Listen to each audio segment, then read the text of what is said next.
महेश्वरी के राजा कमलनाथ एक बहुत ही सुंदर नगरी महेश्वरी के राजा थे।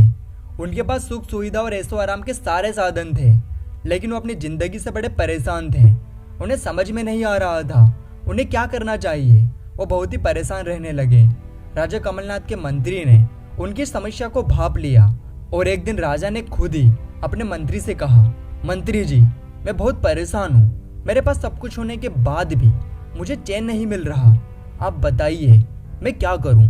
तभी मंत्री ने कहा, राजा जी, अपनी नगरी के पास एक बरगद का पेड़ है। मैंने सुना है कि उस बरगद के पेड़ के नीचे सन्यासी रहते हैं। वे लोगों की परेशानियों को दूर करने का काम करते हैं। क्यों ना हम भी उनके पास जाके कुछ मदद मांगे?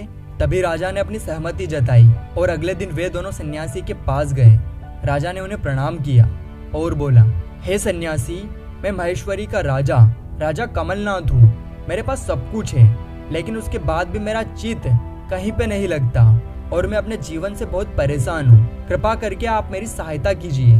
तब साधु ने कहा, राजन, सबसे पहले तुम मेरे कुत्ते को कहीं दूर सैर करवा के लाओ, उसके बाद ही मैं तुम्हारे प्रश्नों का उत्तर दूंगा। राजा मन ही मन सोचने लगा, अगर ये सन्यासी ढोंगी निकला तो मैं इसकी गर्दन काट दूंगा, और उसके कुत्ते को लेकर सैर पे निकल गया। अब कुछ देर बाद राजा कुत्ते के साथ वापस आया। तब साधु ने पूछा, राजन, ये कुत्ता इतना हाँफ क्यों रहा है? आप तो बड़े शांत दिखाई दे रहे हो।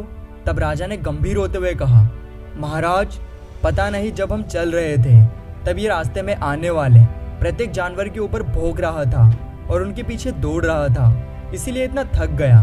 तब सन्यासी ने कहा, राजन, मैं आपको यही तो बताना चाहता था कि अगर आप अपना ध्यान सभी चीजों के ऊपर लगाओगे तो आप परेशान और चिंतित रहोगे, ठीक इस कुत्ते की तरह। इसीलिए अपना एक लक्ष्य बनाइए और उस लक्ष्य पर अपना ध्यान केंद्रित करते हुए आगे बढ़ते रहिए। साथियों, हम भी इस कहानी की कुत्ते की तरह ही इधर उधर अपना सुख और चैन ढूंढते रहते हैं और अपनी राह से भटक जाते हैं और अपने जीवन को कष्टमय बना लेते हैं। इसीलिए अपना सुख किसी और के पास नहीं, अपने अंदर ढूंढिए और अपना एक लक्ष्य बनाइए और उस लक्ष्य के ऊपर पूरा ध्यान केंद्रित करते हुए आगे बढ़ते रहिए।